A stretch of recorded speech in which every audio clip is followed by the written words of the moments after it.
Hello all, welcome back to my channel TechSense. Today I am going to start tutorial on Azure. The roadmap is to explain fundamentals first and then we will move forward with Azure developer course. So let's start. If you are a beginner for Microsoft Azure, then AZ900 is the right certification for you. The topics for Azure fundamental exam are as follows. Describe cloud concepts, describe core Azure services, describe security, privacy, compliance and trust, describe Azure pricing service level agreements and life cycles. In today's video, we will discuss what is cloud computing, why should an organization opt for this, what are the benefits of using cloud services, then I will show you an example via case study. We will also understand the types of cloud models. First of all, let's understand what is cloud computing. Cloud computing is the delivery of computing services such as servers, storage, database, networking, software, analytics, intelligence, and more over the internet, enabling faster innovation, flexible resources, and economics of scale. You typically pay only for the cloud services you use, helping lower your operating cost, run your infrastructure more efficiently, and scale as your business needs change. Each business have different needs. So to meet the expectations, cloud providers offers a variety range of services such as compute power, storage, networking, analytics. Compute power, for example, hosting your website, your web applications, storage, for example, storing your files in database, networking, for example, secure connection between your company and cloud providers, analytics, for example, to see the data performance. There are two majorly used services, compute power and storage. We have many cloud providers providing these services in the market. For example, Microsoft, Amazon, Google, IBM, and etc. Let's understand compute power in detail. In today's world, we are so much dependent on the internet. Whenever we are buying something, booking an online flight ticket, paying a bill, we are interacting with cloud-based servers. For example, if I have to build a website, am I going to buy the whole server or I'll just use Blogger or WordPress to host my website? If I need a server to host a website, instead of buying the whole server, I'll go to Amazon, Google, Microsoft, sign up their credentials and will rent out the virtual machines. A VM is just like a physical computer, just pay for the VM and install softwares whatever you want to. The only difference is you're not buying the whole hardware, they are just renting out their servers for you. For compute power, we have two more popular choices, containers and serverless computing. Containers provide an isolated execution environment for apps. They don't have operating system. The open source project Docker is one of the leading platform for managing containers. And if we talk about serverless computing, it lets you run your code without creating your server, without configuring or maintaining it. Here is a diagram which shows the difference between virtual machines, containers, and serverless. As we can see in the diagram for virtual machines, there are multiple OS configured in the system. For example, in one of the VM there is Linux installed, in one of the VM there is Windows installed based on the requirements. But in containers there is only one operating system and just app runs into it. And at the same time in serverless runtime computing, only the functions executed and hosted. Virtual machines are idle for web applications and serverless computing is idle for automated tasks. For example, if you create a website, to host the website, you go for the virtual machine because the website needs to run 24 by 7. But to shoot out the birthday emails to your customers, instead of buying another server, just go for the serverless computing and host your functions there. The difference is you just need to pay for the execution time of functions. So whenever your function will run, you'll get charged for the same amount of time only. But in the VM, wherever you have hosted your web application, you need to pay for 24/7 time. So we discussed compute power. Compute power have three choices: virtual machines, containers, serverless computing. And we discussed each of them in detail. The second famous service is storage. We need storage to store customer information, its profile pictures, their emails. Storage is scalable. You just pay exactly how much space you are consuming. Now let's understand the benefits of using cloud services. High availability, scalability, disaster recovery, distributed environments, cost efficient, increased productivity, security. High availability, it means the ability to keep services up and running for long periods of time with very little downtime, because there is a team working at the back end and they are managing your servers, so you need not to worry about downtime. Scalability, the ability to increase or decrease resources for any given workload. For example, in this month you have high amount of data coming to your website, just scale up your requirements, just increase the servers. And for the next month, if the request goes down, you just scale down the requirements. And you'll be paying for the things for the execution time you are using. Obviously, because it's a scalable thing, so it's cost efficient as well. Disaster recovery, the ability to recover from an event which has taken down a cloud service. Cloud services disaster recovery can happen very quickly with automation and services being readily available to use. Increased productivity. On site data centers typically require a lot of hardware setup, known as racking and stacking, software patching, and other time consuming IT management chores. Cloud computing eliminates the need for many of these tasks, so IT teams can spend time on achieving more important business goals. Security. Cloud providers offer a broad set of policies, technologies, control, and expert technology skills that can provide better security than most organizations can otherwise achieve.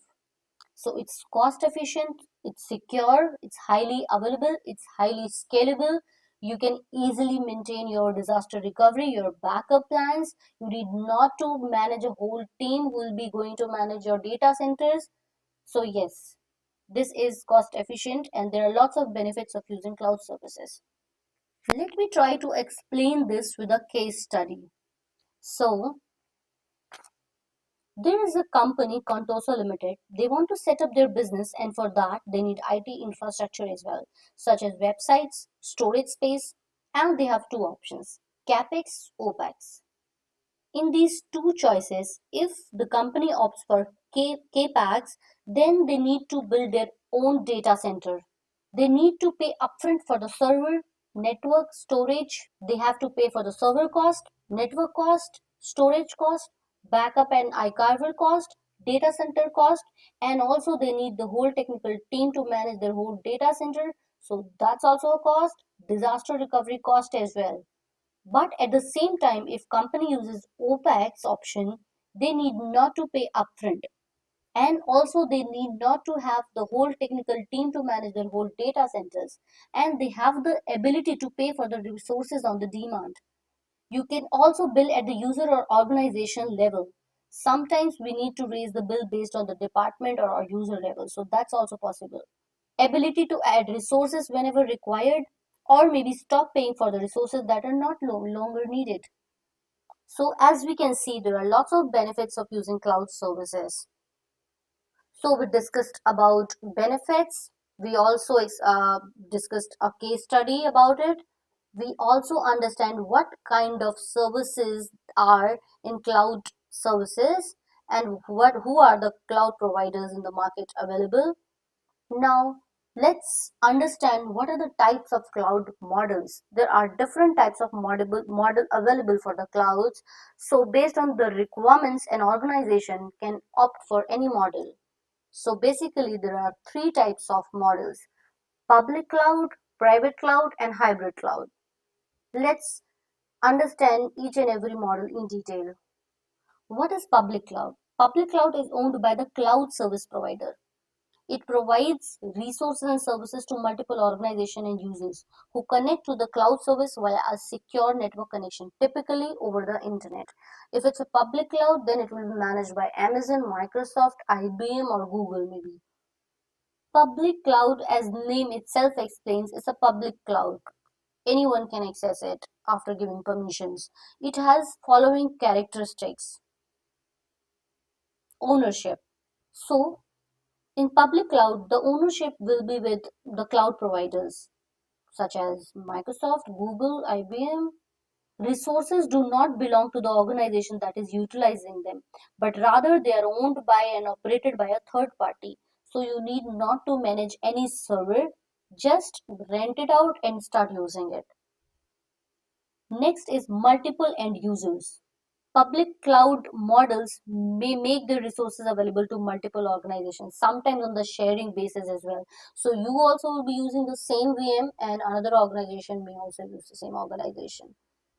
If it's not a security concern, you can opt for this. Next is public access. Since as the name explains, it's a publicly accessible, it's a public cloud. Next is availability. Availability as in users and organization can easily connect to the public cloud over the internet via web browser. Next is skills. So to opt for the public cloud, you need not to have a technical team who have deep technical knowledge to set up and use your resources. Just sign up for the things and you can start using it. So with the public cloud, there is no need to manage local hardwares, or you need not to have a technical team who will be setting up the things. A common use case scenario is just you build a website and host in the public cloud and your user will start using it.